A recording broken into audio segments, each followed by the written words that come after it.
Muy buenos días tengan todos ustedes, tardes y noches allá por los que están viendo en otros lados de la República o de Sudamérica o en Europa, esta serie de profecías, la futura invasión islámica. Y la Biblia contiene varias profecías acerca de los últimos tiempos, muchísimas. El 35% de la Biblia es de profecías. Voy a darles unos datos solamente para que tengan ustedes en cuenta qué tan importante son las profecías y por qué el diablo las ha atacado y por qué casi en todo el siglo XX no se predicó ni tampoco se dieron estudios acerca de profecías. De acuerdo a la Enciclopedia de Profecías Bíblicas, J. Barton Payne, hay 1,239 profecías en el Antiguo Testamento. 1,239. 578 en el Nuevo Testamento. O sea, hay un total de 1,817 profecías, tanto en el Antiguo como en el Nuevo Testamento. Estas profecías están contenidas en los 8,352 versículos que contiene la Biblia. Y en la Biblia, de los 31,124, casi, ¿verdad?, el 30% son profecías. O sea, la tercera parte de los versículos que hay en la Biblia están conectados con profecías. 1,500 pasajes, 1,500 pasajes del Antiguo Testamento se refieren a la segunda venida de Jesucristo. Y casi del 25% de los versículos se refieren en el Nuevo Testamento a la segunda venida de Jesús. Cada vez que la Biblia menciona su primera venida, se menciona 8 veces su segunda venida. Jesús mencionó la segunda venida 21 veces. Esto simplemente nos abre el panorama para ampliar nuestro conocimiento y nuestra percepción de la importancia de las profecías. En los últimos 5 años me han llegado, he oído, he leído diferentes personajes, que no voy a decir los nombres, alegando que el rapto, no hay ningún rapto secreto. Otros hasta se han atrevido a decir que no existe el rapto en la Biblia. Otros dicen que ya Israel tomó el lugar de la iglesia, lo que se conoce como la teología del reemplazo. Otros dicen que en el libro de Daniel ya no es profético, o sea, barbaridades, y que el Apocalipsis ya todas se cumplieron, que ya Satanás está atado, que ya estamos viviendo en el reino milenial de Jesucristo. Y así podríamos seguir con tantas barbaridades que se están esgrimiendo, argumentando por diferentes personas a través de las redes sociales o a través de videos, etcétera, etcétera, que están confundiendo completamente a los cristianos. Y pues claro, si los cristianos comúnmente del domingo nada más no han estudiado profecías, ni tampoco se han dado estudios sistemáticos de las profecías, caen inmediatamente en el engaño. Y si no caen en el engaño, en la confusión, porque ya no saben a quién creerle. Así que qué importante es que podamos nosotros, teniendo en cuenta que ya estamos en la última generación, como lo vamos a ver, comenzar a abrir la Biblia, darle oportunidad al Espíritu Santo para que nos guíe y nos muestre realmente en qué posición bíblicamente se encuentra el mundo. ¿Qué relación tuvo la invasión de Rusia con Ucrania? ¿Qué lugar tiene en la Biblia el lugar que Siria actualmente fue invadida completamente por drusos, por kurdos, por rebeldes del antiguo régimen y que ya no esté conectada con Irán? ¿Qué relación hay de Irán actualmente con las profecías bíblicas? ¿Qué papel ocupa los Estados Unidos? Finalmente, ¿cuáles son las naciones que cuando Cristo regrese, Él va a combatir. Y yo me adelanto diciéndoles que todas las naciones que Cristo venga a juzgar en su segunda venida, todas serán islámicas. Muy bien. Veamos, por ejemplo, en el libro de Joel, capítulo 3. Rápidamente, en el libro de Joel, capítulo 3, una lectura que nos va a orientar claramente acerca de lo que estamos hablando, para que podamos comenzar a entender qué cosa es lo que la Biblia dice al respecto. Y en el capítulo 3 del libro de Joel, en el Antiguo Testamento, encontramos toda la descripción de la última guerra que se llama la Tercera Guerra Mundial, o la guerra final, o el día del Señor, o también de alguna otra forma el valle de Josafat, y todas estas menciones de diferentes posiciones y lugares geográficos, todas se unifican o se conectan con la Tercera Guerra Mundial.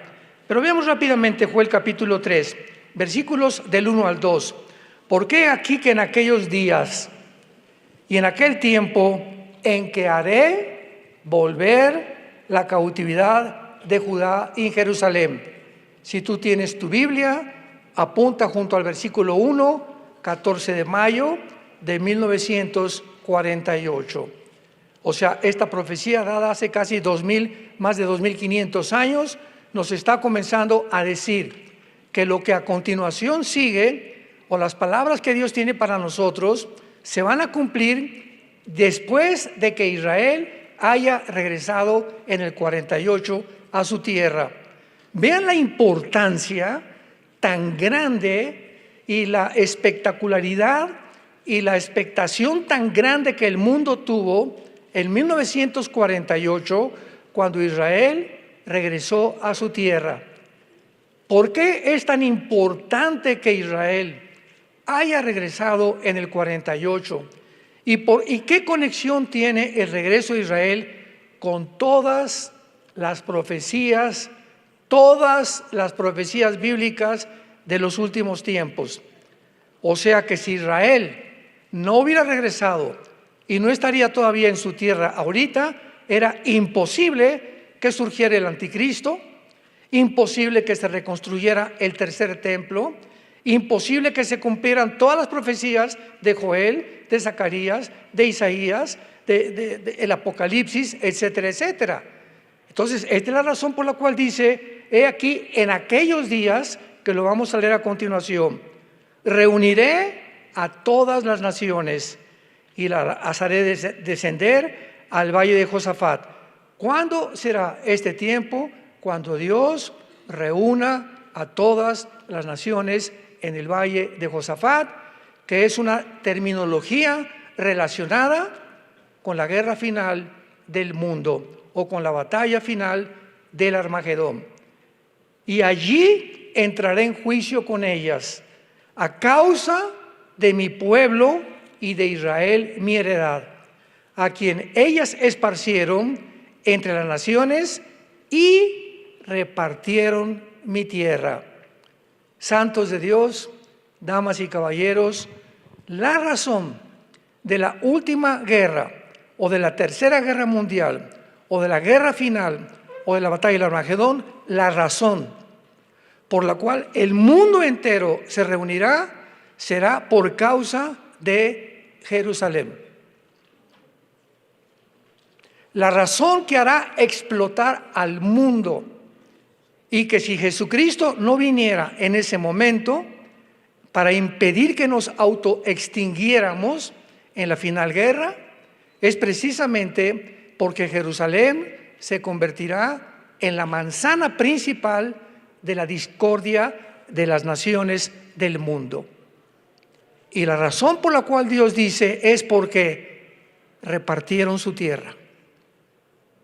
La principal razón por la cual Dios juzgará a las naciones islámicas o árabes islámicas será porque repartieron su tierra. Veamos a continuación el versículo 11 al 16 del mismo capítulo 3 de Joel. Juntaos y venid, naciones todas de alrededor, y congregaos. Haz venir allí, oh Jehová, a tus fuertes. Despiértense las naciones y suban al valle de Josafat, porque allí me sentaré para juzgar a todas las naciones de alrededor. Hasta este momento, todos estamos de acuerdo que será al final de los tiempos, porque este juicio será la final guerra del mundo en contra de Israel y en contra de Dios. Echad la hoz, porque la mies está ya madura. Vengan, desciendan, porque el lagar está lleno. Rebosan las cubas, porque mucha es la maldad de ellos. Muchos pueblos en el valle de la decisión, porque cercano está. ¿Qué cosa? Muy bien, esta frase, el día de Jehová, para todos ustedes, estudiantes de la profecía, es la frase que se usa el día de Jehová, el día de la ira de Dios, el día del Armagedón, el día final, etcétera, etcétera, que es precisamente al final de la semana 70 de Daniel o de los últimos 3 años de la tribulación. Esta terminología aparece también, como lo vamos a ver, en el Nuevo Testamento. Entonces, siempre que vean ustedes el día de Jehová, ¿a qué se refiere? No a un día, sino a un periodo de tiempo donde Dios juzgará a las naciones, principalmente a la nación de Israel. Muy bien, ¿verdad? Sin embargo, a pesar de que actualmente estamos contemplando la mayoría de los ataques terroristas en el mundo, que provienen todos de los musulmanes, no hay nadie que pueda decirnos exactamente y de qué forma el Islam actuará en los últimos días más que la Biblia. La Biblia es la historia contada por adelantado y solo el autor de las Escrituras, que es Dios, el Dios verdadero, nos puede dar con precisión lo que va a suceder en el futuro. No oigamos lo que dice TikTok o Facebook o Instagram o fulano de tal o aquí un comentario, porque todo lo que oímos alrededor de la Biblia son opiniones de hombres como tú y como yo. Hay una persona muy inteligente que se llama el profesor Young. No sé cuántos de ustedes lo han oído. Él no es cristiano, pero es uno de los hombres que tienen la percepción geopolítica más acertada actualmente de acuerdo a la Biblia que existe. Él no es cristiano y casi todas las cosas que él ha comentado están muy pero muy cerca, otras no desde luego porque pues no es cristiano, pero me asombró que pudiera decir al final que China no va a tener participación en la Tercera Guerra Mundial, que va a permanecer completamente neutral y el problema va a existir entre Estados Unidos y Rusia.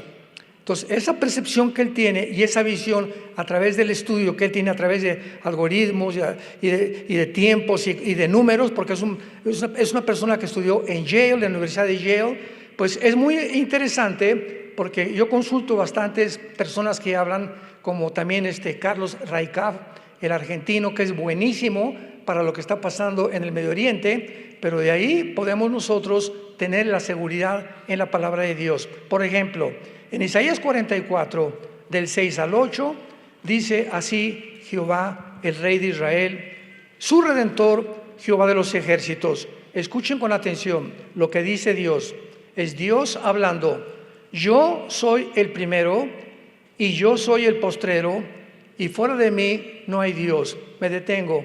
Yo soy el primero y yo soy el último. Yo soy el A y la Z. Yo soy la primera letra del alfabeto griego y yo soy la omega y el final. ¿Qué significa esto? Que si Dios es el primero, ¿qué significa? Él es el iniciador de todo lo que existe, ¿correcto? El iniciador del cosmos, el creador de los cielos y la tierra. Entonces, el ser humano que aquí nos encontramos, ninguno estuvo al principio. Entonces, nunca el ser humano, a través de la astronomía, ni a través de las computadoras, ni a través de la tecnología, ni a través de la intelectualidad, ni a través de la ciencia tampoco. Nunca el ser humano podrá decir cómo comenzó el universo. Y como tiene que haber estado alguien ahí para que nos diga cómo comenzó el universo, el ser humano especula, filosofa, ¿verdad? Hace teorías y hace filosofías. Entonces inventaron que a través de una explosión el universo, y después acabaron de inventar que venimos de los changos. Esto es porque el ser humano no conoce el principio. Ahora bien, lo importante es esto para nuestro estudio. Si Él es el primero y Él es el último, significa lo siguiente, que desde el principio Él conocía el final. Y nosotros, ¿dónde nos encontramos? Ahorita en medio. Y estamos a punto de llegar al final. Entonces, el estrecho que nos queda de aquí a que venga Jesucristo ya está escrito. Porque Dios quiere, en su amor por nosotros, que sepamos que no estamos en tinieblas. Y por eso le ha agradado que la tercera parte de lo que Él ha revelado en la Biblia sea de carácter profético. Continuemos leyendo. Fuera de mí no hay Dios. Ahora vean la pregunta y el reto que hace Dios al mundo. ¿Quién? Pregunta a Dios. ¿Quién? ¿Quién proclamará lo venidero? Lo declarará y lo pondrá en orden delante de mí, como hago yo desde que establecí el pueblo antiguo. Dios está retando a escritores, a filósofos, a científicos, a literatos. ¿Quién puede en el mundo que tú conozcas, decimos en México, quién es tu gallito giro? ¿O quién es la persona a la que tú admiras más? ¿A algún filósofo griego, a Nostradamus o al Che Guevara, ¿verdad? O a cualquier otra persona de la historia? ¿Quién puede realmente decirnos lo que sucedió antes y la forma cronológica en la que la historia se va desenvolviendo, desarrollando, como Dios lo hace desde que estableció a Israel en la Biblia? Dios establece a Israel y le dice a Abraham, le dice, van ustedes a ir a Egipto, sus descendientes van a estar 400 años en Egipto, va a pasar esto, van a regresar, levantaré a un líder que será Moisés, viene Josué, los profetas, y vienen todos los imperios en el libro de Daniel, Babilonia, Medo-Persia, Grecia y Roma, exactamente en la sucesión en la que la historia los coloca. Primero surgió Babilonia, después los medos persas, después los griegos vencieron a los medos persas y viene Roma y absorbe la cultura completamente griega. Exactamente como 600 años antes de que sucediera, está escrito en el libro de Daniel. Para que cuando vengamos a la Biblia nos demos cuenta que dice el versículo 8, por lo tanto, no tengamos miedo. Es que importante es no tener miedo mientras llegamos al final. Vamos a recibir ataques, vamos a recibir divisiones, va a haber en el mundo ciertas guerras anticipadas a la final guerra mundial, va a haber ataques mentales principalmente a los cristianos. Porque aquí está el campo de batalla en tu mente y en mi mente. Aquí se libra entre el bien y entre el mal la guerra. Y la única forma de fortalecer el campo de batalla, la única forma de atrincherarnos en la mente para resistir los dardos y los ataques del diablo, a través de la televisión, a través de los comentarios, a través de las burlas, a través de las traiciones, etcétera, etcétera, es fortaleciendo la mente con la palabra de Dios. Josué, vas a enfrentar, le dice Dios, 7 naciones en Canaán. Y sabes una cosa, te voy a dar el secreto. No gastes el tiempo preparando que el arco y las flechas y las catapultas para cómo abordar Babilonia, que va a ser la primera ciudad que vas a conquistar. No, Josué. Es muy simple la cosa. Quiero decirte algo. Te voy a dar el secreto de toda la vida, tanto en el Antiguo como en el Nuevo Testamento. Mira, Josué. de día y de noche. De día y de noche. Te dejo un libro para que lo leas, lo medites, lo memorices y lo lleves a la práctica. Y si tú haces esto, todo lo que tú hagas va a prosperar.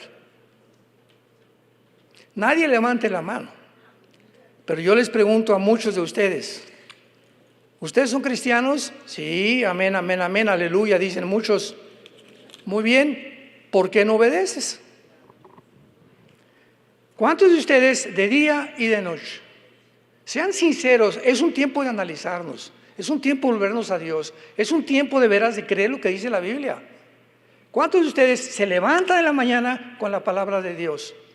Leen, meditan y no, Jesucito mío, dulce compañía. Esos no son devocionales. Estamos hablando de leer los salmos, hincarte, echar toda la ansiedad de Dios, toda la carga. Señor, mi hijo por acá ya me trae, mi hijo, mi esposo, todas las cargas, echarlas. O sea, ¿por qué nos vamos a levantar cargando un costal que nosotros no podemos soportar? Las cargas del mundo son demasiadas. Las de los hijos, la de los nietos, la del trabajo, es demasiado para nosotros. Dios nos ama y nos dejó a Jesucristo diciendo, vengan a mí, los que están trabajados y cargados. Entonces, ¿por qué te vas a levantar con esa carga? Ni tiempo tuviste con la Biblia y andas todo el día y estresado y ya estás tomando pastillas tranquilizantes o un whisky o una droga. ¿Por qué? Porque esa carga es demasiado para nosotros. ¿Por qué no vienes en la mañana, Señor? Aquí está mi hijo, aquí está mi hija, aquí está mi matrimonio. Señor, yo quiero tener paz. Quiero este día disfrutarlo. Yo no voy a cambiar a mi hijo, yo no voy a cambiar a mi hija, no voy a cambiar a mi esposo. Yo no soy Dios. Yo no puedo cambiar a los cabritos que tengo en la iglesia tampoco. La iglesia es de Dios, las personas son de Dios, entonces descansamos en Él. Y es lo que Dios quiere. Por nada estén afanosos. Mateo 6 les dijo a los discípulos, si no sean conocidas vuestras peticiones, y la paz de Dios gobernará vuestros cuerpos y nuestras mentes. Entonces, es el secreto de la Biblia. Dice el versículo, no teman, no tengan miedo. El temor impide que podamos actuar. ¿Sabían eso? El temor paraliza. El temor nos ofusca. Cuando hay miedo y cuando hay temor, como el que nos infundieron durante la pandemia y como el que ahorita están comenzando ya a esgrimir que viene el ébola y que viene otra vez otro virus por aquí por allá y me mandan correos, ay hermano, ¿qué vamos a hacer? ¿Cómo que qué vamos a hacer? ¿Ya no aprendiste con lo de la pandemia? Bola de mentirosos. Si viene que venga. Mi vida no está en las manos de nadie más que de Dios. Yo no voy a tener miedo y que comiencen a promover un confinamiento, pues no me confino ahora, ya aprendí desde la pandemia. No pueden salir a ningún lado, pues ahora voy a salir. Tenemos ya que vencer el temor. Nuestras manos están en manos del Dios Todopoderoso. Vean ustedes Isaías 46, del 9 al 11. Acuérdense de las cosas pasadas. Qué importante es recordando las grandes obras de Dios. Porque yo soy Dios. No hay otro Dios. Nada hay semejante a mí. Que anuncio, aquí está otra vez, lo porvenir. Desde el principio y desde la antigüedad, lo que aún no era hecho y que digo, mi consejo permanecerá y haré todo lo que quiero. Que llamo desde el oriente al ave, de la tierra lejana al varón de mi consejo, yo hablé, y ya lo habló en la Biblia, y lo haré venir. Todo lo de la Biblia se tiene que cumplir. Lo he pensado y también lo haré. A la luz de todos estos acontecimientos que hemos vivido, la pandemia, la invasión de Ucrania, el problema de Rusia, China, Norcorea, Estados Unidos, la invasión en octubre del 2023 por 2,000 terroristas de Hamas que mataron bebés, mataron niños, mataron familias en los kibbutz de Israel, la futura caída pronosticada de Estados Unidos económica, la actual amenaza que tenía Irán al mundo entero.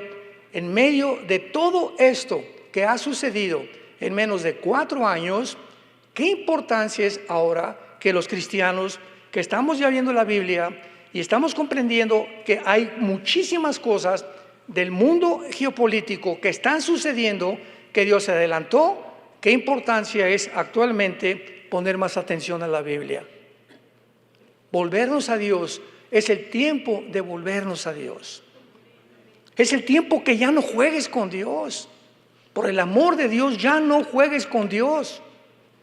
Cuando venga el arrebatamiento, la mayor parte de los que se decían cristianos se van a quedar. Va a ser un remanente pequeñísimo, angosta es la puerta que conduce a la salvación, y ancha y espaciosa, y la mayoría van por ella, los que se pierden. Lo que le pasó a Israel es un remanente pequeñísimo el que va a salvarse, va a ser un remanente pequeñísimo de los que dicen cristianos que se van a ir con Cristo en su arrebatamiento. Ahora tenemos que poner más atención que cualquier otra parte y otra época del mundo a las profecías bíblicas. Vayamos a Mateo capítulo 16, porque hay cantidad también de personas que dicen, es que no puede haber ya señales del fin. Ya la Biblia ya se cumplió. No hay nada que ya podamos saber, etcétera, etcétera.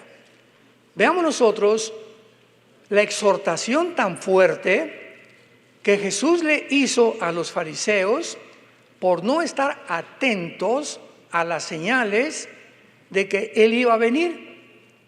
Porque la primera venida de Jesucristo se profetizó matemática y cronológicamente en la semana 70 de Daniel. Daniel 9, 24 al 27, en la profecía de las 70 semanas.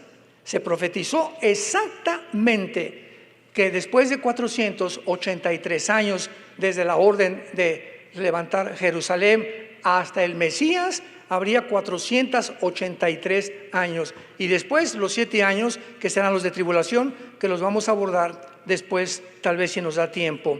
Vinieron los fariseos, Mateo 16, y los saduceos para tentarle. Y le pidieron que le mostrara señal del cielo. Mas él respondiendo les dijo, cuando anochece, dicen, buen tiempo, porque el cielo tiene arreboles. Y por la mañana, hoy habrá tempestad, porque tiene arreboles el cielo nublado. Hipócritas, que saben distinguir el aspecto del cielo, mas las señales de los tiempos no pueden. Sabemos que nadie sabe el día y la hora exacta de la venida de Jesucristo, pero nos dejó señales por el amor de Dios. Nos dejó señales, como a los judíos también, de que Él iba a venir, y estas señales son precisamente las que estamos abordando y estudiando en las Sagradas Escrituras. Vayamos ahora a la primera carta a los Tesalonicenses, capítulo 5, y corroboremos algo importantísimo que también se ha manejado de una forma equivocada. Primera de Tesalonicenses 5, pero acerca de los tiempos y de las ocasiones, los que tengan su Biblia, pónganle en la palabra de tiempos la palabra cronos, con H, CH cronos, que es la palabra griega que se tradujo aquí tiempos. Esto es muy importante. Y ocasiones es la palabra kairos, con K, que se usó para ocasiones. Vamos a ver qué significa. Acerca de los tiempos y de las ocasiones, no tienen necesidad, hermanos. No hay necesidad que yo les vuelva otra vez a decir lo que ustedes ya saben. ¿Qué cosa? Ustedes saben perfectamente que el día del Señor vendrá como ladrón en la noche. Comparen este pasaje con el libro de los Hechos, capítulo 1, versículo del 6 al 8. Comparémoslo con Hechos 6, 1 del 6 al 8. Entonces los que se habían reunido le preguntaron diciendo, Señor, restaurarás el reino a Israel en este tiempo. Aquí me detengo. Los discípulos ya crucificaron a Jesús. Están y siguen confundidos. ¿Qué había en el corazón de los discípulos? ¿Qué es lo que realmente anhelaban los discípulos? Que cuando viniera el Mesías se estableciera su reino. Y no se estableció. Todo el Antiguo Testamento, desde Abraham, el pacto incondicional, a David, que les hizo el pacto también, según de Samuel capítulo 7, a Salomón, y todos los profetas del Antiguo Testamento profetizan de un reino que vendría. Finalmente, como Isaías 11, Isaías 65, 66, etcétera, etcétera, donde la vaca va a morar con el lobo, donde los niños de pecho van a jugar con las culebras, donde no va a haber ya maldición aquí en la tierra. Todos estaban esperando ese reino. Y resulta que el Mesías lo crucifican, bueno, y ya resucitó, ya lo vieron, y la última pregunta que los discípulos le hacen a Jesús, conscientes de que, bueno, entonces, ¿qué con el reino? Veamos la respuesta. No les toca a ustedes saber los tiempos o las sazones. Vuelve a usar cronos y kairos. Un momentico. Pero en el versículo que leímos en primera de Tesalonicenses se dice lo contrario. Acerca de los tiempos y las sazones, no tienen necesidad que yo les diga. Pero aquí a los discípulos se les dice, ahorita no se los voy a decir. ¿Hay alguna contradicción? No hay ninguna contradicción. ¿Por qué? Porque cuando hicieron esta pregunta a los discípulos, el Espíritu Santo no había venido. Y no era hasta que el Espíritu Santo viniera que les abriría la cabeza para que pudieran entender las profecías y los tiempos y las sazones. Y por eso, cuando vemos la carta a los tesalonicenses, ya Pablo le escribía a una iglesia que ya tenían al Espíritu Santo. En cuanto a los tiempos y las sazones, ya no tengo necesidad. Pero aquí a los discípulos, antes de venir al Espíritu Santo, Jesucristo les dice, no tienen necesidad, los tiempos y las sazones pertenecen al Padre que puso en su sola potestad. Y entonces Jesús no les dice, el reino no vendrá. No les dice, ¿cuándo vendrá? No les contesta. Simplemente, lo que ustedes están preguntando le pertenece al Padre en su sola potestad, lo cual el Padre iba a revelarnos cuando viniera el Espíritu Santo. Pero mientras ellos recibían esta revelación, ustedes deben ser testigos en Jerusalén, en Samaria y hasta el último de la tierra. Entonces, ellos necesitaban recibir al Espíritu Santo. Ser testigos, en todo el libro de los Hechos no encontramos revelaciones profundas de profecía. El libro de los Hechos es el libro de los apóstoles enfrentándose a un mundo hostil, controlado por el Imperio Romano y venciendo con el mensaje de la resurrección de Jesucristo al mismo Imperio Romano. Ya más adelante Pablo entonces comienza a fundar iglesias Pedro, comienza a fundar iglesias Timoteo, Juan, etcétera, etcétera, y vemos que la revelación es progresiva. Lo que Dios revela en los Hechos no lo revela en Corintios. Lo que no revela en Corintios lo reveló en Efesios. Lo que no reveló a Pedro se lo revela a Pablo únicamente. Pedro, ni Pablo, ni Santiago, ni Judas, ni ningún apóstol tiene la revelación del rapto de la iglesia más que el apóstol Pablo. Al único apóstol a quien Dios le reveló que iba a haber una generación que no íbamos a morir, que es lo que es el rapto, sino que íbamos a ser sacados del cuerpo antes de la muerte, es al apóstol Pablo. 1 Corintios 15, 23 al 25. Entonces, esa es la mente de Dios que tenemos que entender. Mientras más nos vamos acercando, al final, más luz va a haber, más luz vamos a tener, más luz vamos a tener los que están enfocados y estudiando la Biblia.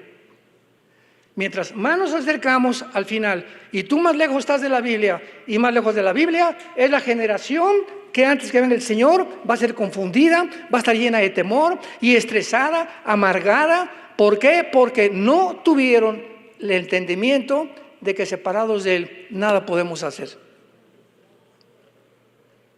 ¿Lo puedes entender, santo de Dios?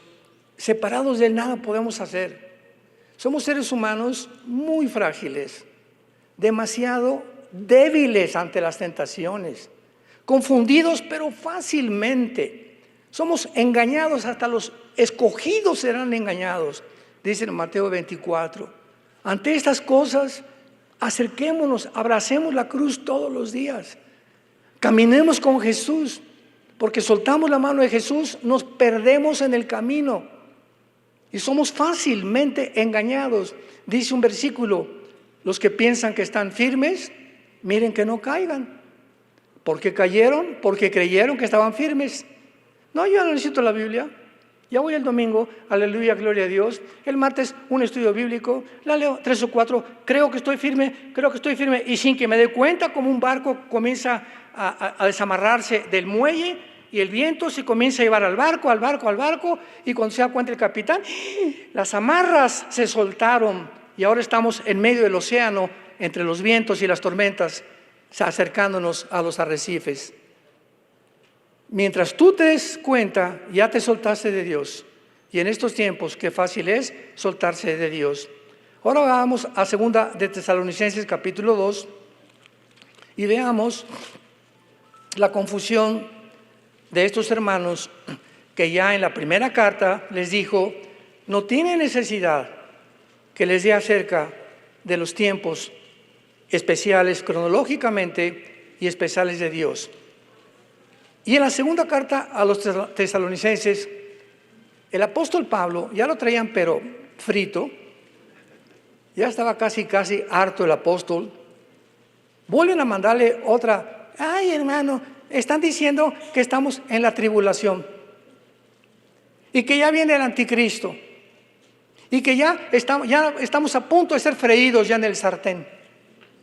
Entonces Pablo agarra otra vez el papel y les manda la segunda carta para decirles lo siguiente: con respecto a la venida de nuestro Señor Jesucristo y nuestra reunión epusanoaja, en el griego, que significa exactamente el rapto de la iglesia.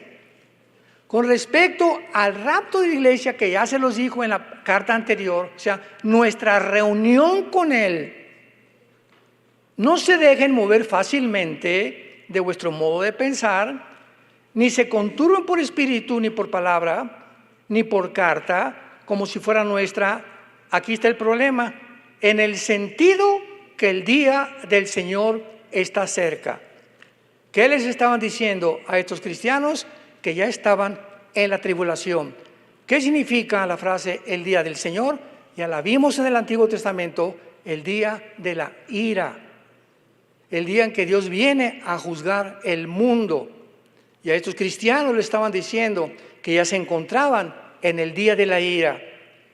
Nadie los engañe, versículo 3. Ahora viene la explicación: porque no vendrá, ¿qué cosa? La tribulación, sin que antes venga la apostasía y se manifieste el hombre de pecado, el hijo de perdición. Entonces, ¿qué tiene que venir antes de la tribulación? Un apartamiento de los que se decían cristianos, de la Biblia, de la fe y de los códigos de conducta y los deberes morales que están establecidos en las Escrituras. Y es el tiempo exacto en el que ahorita se encuentra la iglesia. Nos encontramos en plena apostasía. En Estados Unidos, en el último mes de mayo, han caído 16 pastores.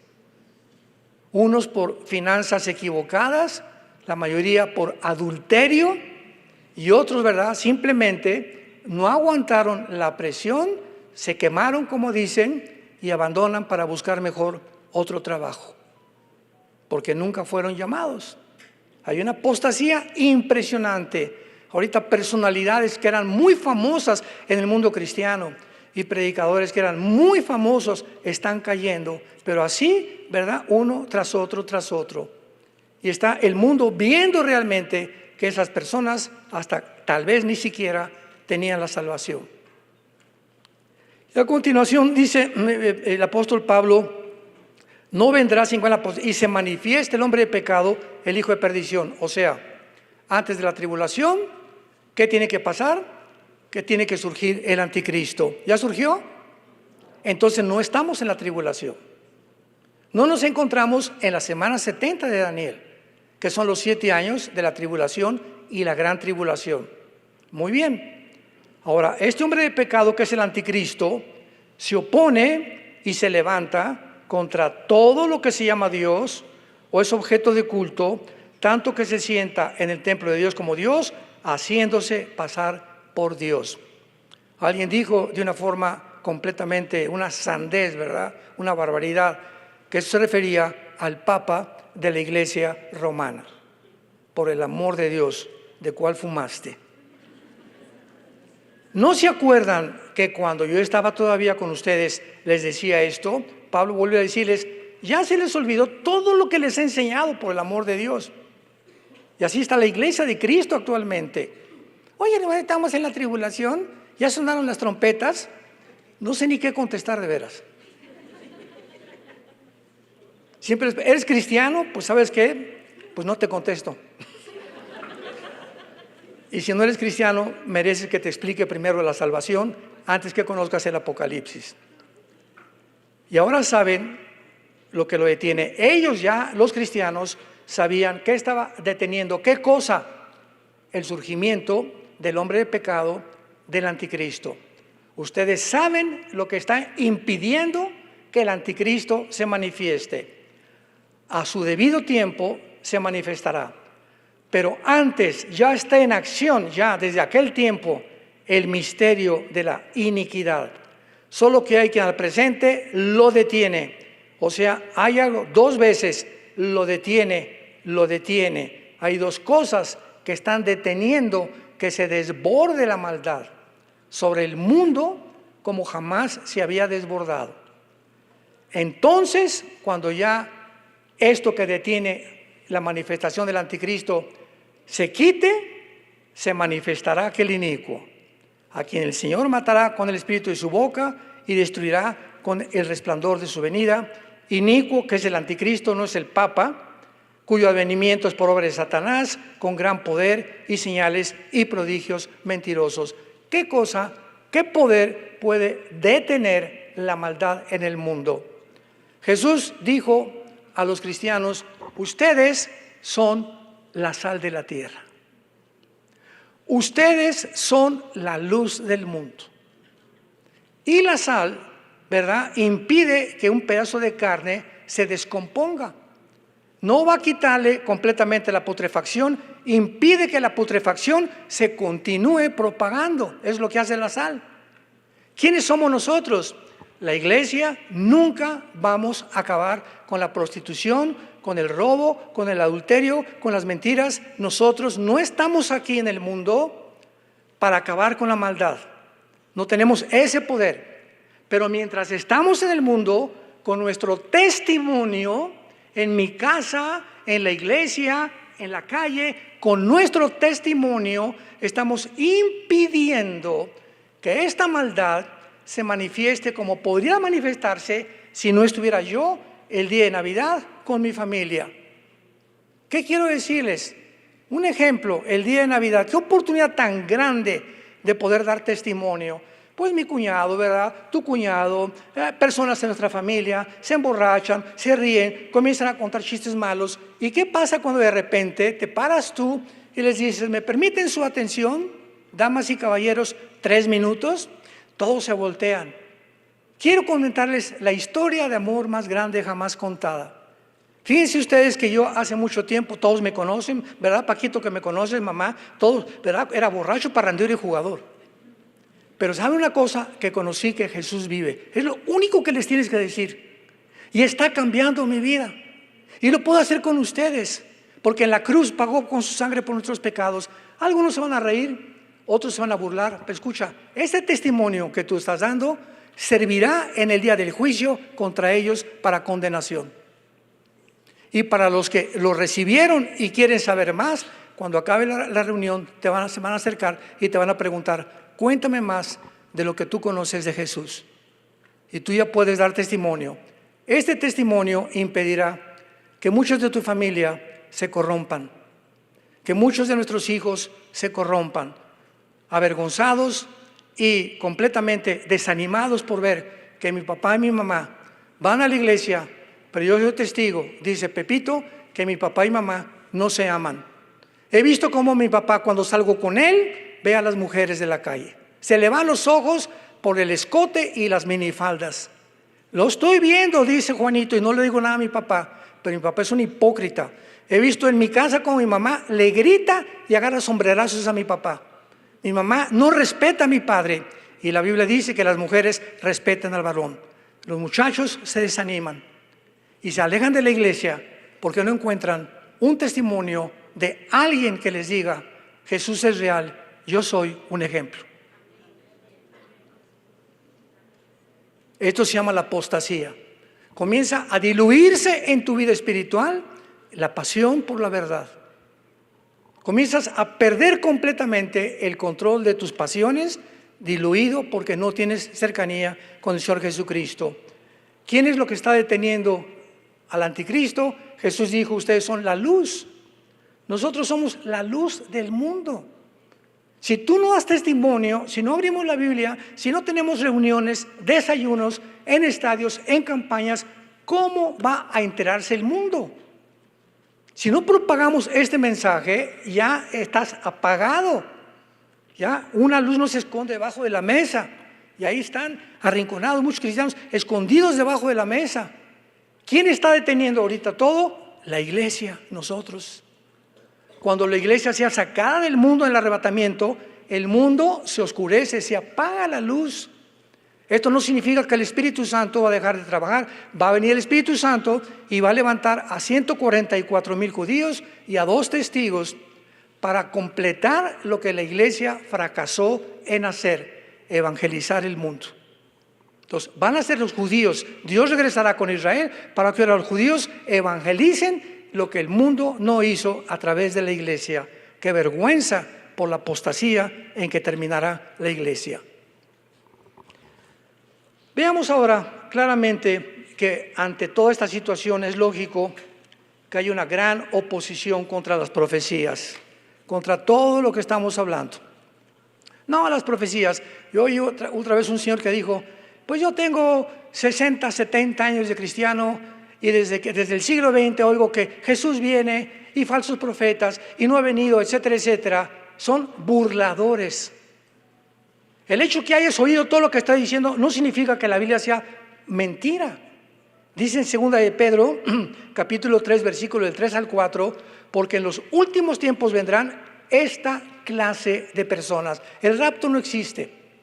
El rapto secreto no existe. Ya todo se cumplió. Ahora Israel ha tomado el lugar de la iglesia. Ya Dios no tiene nada que ver con Israel. El regreso a Israel en el 48 no tiene ningún significado ante el mundo geopolítico, ni tampoco proféticamente. Dice Pedro: vendrán burladores. Y es el ataque que estamos esperando. No nos sorprenda, porque así está escrito que va a suceder. Ahora vamos al centro de todo nuestro seminario, al capítulo 38 y 39 del libro de Ezequiel. Va a ser donde vamos a concentrarnos mayormente en este seminario. El capítulo 36, 37 de Ezequiel, los 2 capítulos que anteceden al 38 y al 39, vean la cronología. En el capítulo 36 de Ezequiel se profetiza cómo Dios no ha acabado con Israel. En el 37, el valle de los huesos secos. ¿De qué forma los huesos secos, que estaban muertos, que nadie, un hueso tú encuentras, podrán los huesos vivir? Pues ¿cómo? ya lo que tenían de carne y todo ya desapareció. Le preguntó Dios a Ezequiel. Pues Dios le dice a Ezequiel, profetiza a los huesos y el Espíritu Santo los va a volver a levantar. Y al final dice, los huesos son la casa de Israel. Profetizando, no he acabado con la nación de Israel. Ahorita Israel es un asco. Ahorita Israel van a celebrar en junio el festival de los gays a nivel mundial. Ahorita la putrefacción y la corrupción se encuentran en Israel, pero en medio de la situación tan caótica en la que se encuentra tanto el gobierno como mucha gente en Israel, hay un remanente fiel que se llaman los judíos mesiánicos, que están volviéndose a Jesús, reconociendo a Yeshua como Salvador, y esos son los que cuando venga Jesús se irán con Él y estarán en su reino con nosotros. Entonces cuando alguien dice, oye, Israel eso está podrido, ¿y México qué es, Renoventura? Veamos cómo está México podrido también por el gobierno. Cuba, que ya están a punto de liberarlo, Venezuela lo que pasó, Nicaragua, cantidad, España ni se diga. La mayor parte de las naciones están putrefactas completamente, inmorales. Entonces, ¿cómo estás? ¿Por qué Israel nada más? ¿Por qué apuntas el dedo nada más a Israel? Ay, porque ustedes dicen que están y que aman a Israel. Llamamos a los palestinos, llamamos a los árabes y a los españoles y llamamos también a tu abuelita. Hay una desinformación tan grande en todo y todos lo tuercen, ¿verdad? Para poder concentrarse simplemente en un antisemitismo completamente enfermizo. Muy bien, en el capítulo 38 y 39 de Ezequiel existe una de las profecías, bueno, yo le voy a quitar el una. Existe la, artículo determinado. Existe la profecía más detallada, más completa y más relacionada con el tiempo que estamos viviendo, aunque no se va a cumplir en nuestro tiempo, lo vamos a ver más adelante, tal vez en la tarde, de todas las Sagradas Escrituras.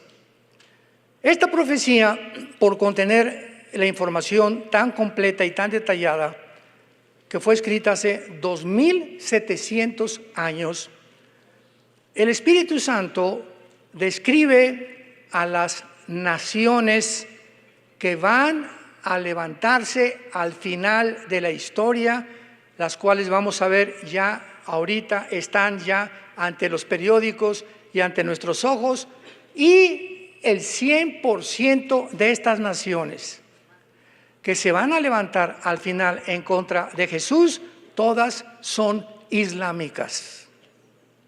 Todas son de árabes musulmanes, no significa, porque no todos los árabes son musulmanes, ni todos los musulmanes son árabes tampoco, pero la mayoría profesan, ¿verdad?, el radicalismo, el yihad, la guerra santa, la destrucción y el exterminio de la nación de Israel. Hace algunos años, Irán, que se acaba de levantar y está comenzando a ser aplastado poco a poquito, el presidente Ahmadinejad de Irán, le dieron el podio de las Naciones Unidas al presidente de Irán, Ahmadinejad. Creo que ya ahora murió hace algunos meses.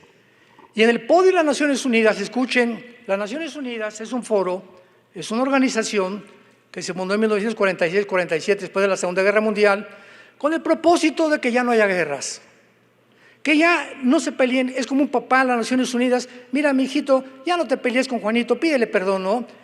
Reconciliando a las naciones. Para eso se fundaron las Naciones Unidas. Pues ¿qué les parece que se presente esta persona, Ahmadinejad, y ante todas las naciones les dice, nuestro propósito es exterminar la nación de Israel? ¿Qué? Es broma, es real lo que yo estoy oyendo con mis oídos. Porque alguien no lo bajó a sombrerazos. Oye, espérame tantito, vete a un palenque y grita eso. Pero no aquí en un foro donde estamos tratando de proteger a las naciones. ¿Cómo puedes tú públicamente amenazar a una nación y decir que los vas a exterminar? Pues eso fue lo que le dijo, o lo que dijo, y nadie de las Naciones Unidas, bueno, sabemos que las Naciones Unidas han sido un tigre de papel desde que se fundaron, no han podido lograr nada, pues nadie estuvo en contra de Amán y de Jab. En 1979, la nación de Persia, en el Antiguo Testamento, cuando veas Persia, es Irán. Recuérdalo, cuando veas Persia en el Antiguo Testamento, es Irán. En 1979, Persia cambia el nombre a la República de Irán por los ayatolás Khomeini. Quitan a la familia que venía desde hace siglos, ¿verdad?, ocupando el gobierno de Irán, y los destituyen completamente, y los ayatolás convierten el gobierno de Irán en un gobierno religioso, no civil, religioso. ¿Qué significa esto? Para que me entiendan. En un gobierno hay un presidente. Por ejemplo, en Israel hay un presidente, pero el que toma el mando es Netanyahu, que es el primer ministro. En Inglaterra hay un presidente, pero el que gobierna casi es el primer ministro o el primer ministro. En el Medio Oriente, Líbano, por ejemplo, es un gobierno, pero ¿quién manda? El grupo terrorista de Hezbollah. El gobierno a un lado, usted cállese, y aquí somos los que mandamos. Gaza, se formó un gobierno, 2005, para que tuvieran escuelas y todo, se levanta un grupo terrorista, Hamas, y el gobierno de Mahmoud Hamas lo hacen a un lado, y ¿quién mandó en Gaza? El grupo terrorista de Hamas. Entonces, en el Oriente, la mentalidad es que lo que debe prevalecer es el yihad, o la guerra santa contra Israel. Y el propósito de toda la constitución del Islam, de la Organización para la Liberación de Palestina que fundó Yasser Arafat, todos los escritos, todas las constituciones, todas tienen el primer artículo que dice: nuestra misión es exterminar la nación de Israel.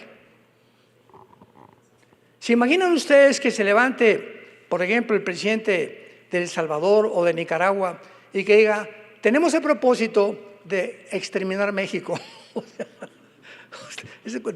Está mal de la cabeza esa persona, ¿verdad?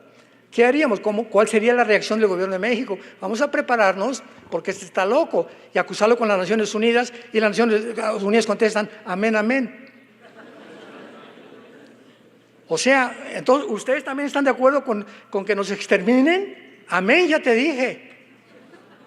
Y desde entonces las Naciones Unidas, todas las votaciones de Israel las han hecho a un lado. ¿Por qué? Ahorita el presidente de las Naciones Unidas, ¿verdad?, ha tratado de decir ya abiertamente: soy de izquierda, estoy en contra de la familia, en contra de la Biblia, en contra del género, no hay muchos géneros, etcétera, etcétera, a favor de la identidad de género, etcétera, etcétera.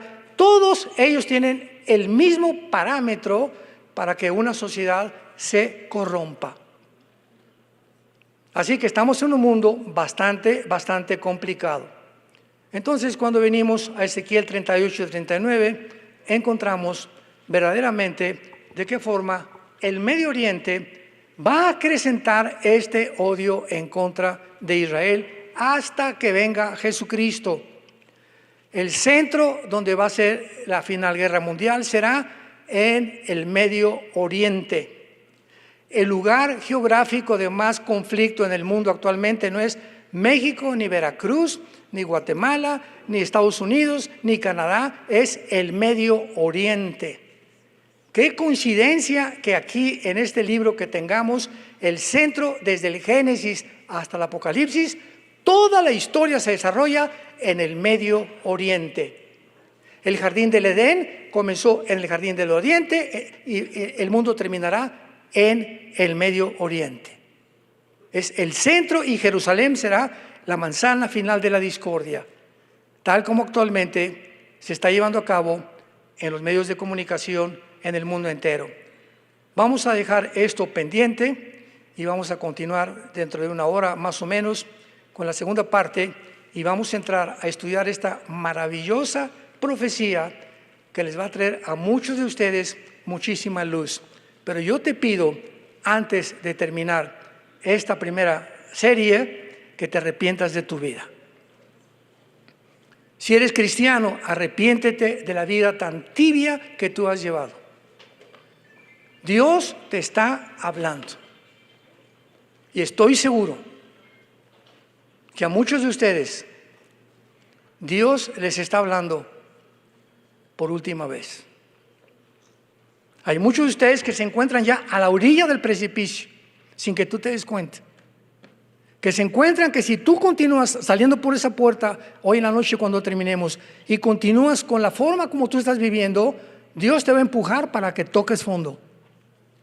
Porque no endurezcas tu corazón cuando oyes la palabra de la salvación.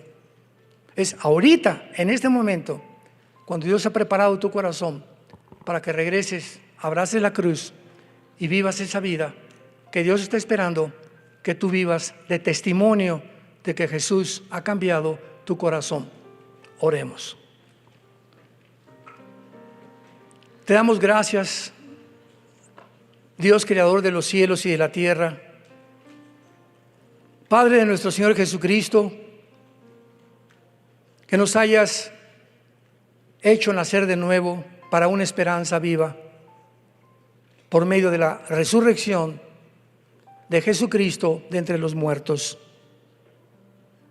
Te damos gracias por la realidad de nuestra vida, que sabemos que tú vives, que has entrado a vivir dentro de nuestro cuerpo con el propósito de conformarnos a tu misma imagen,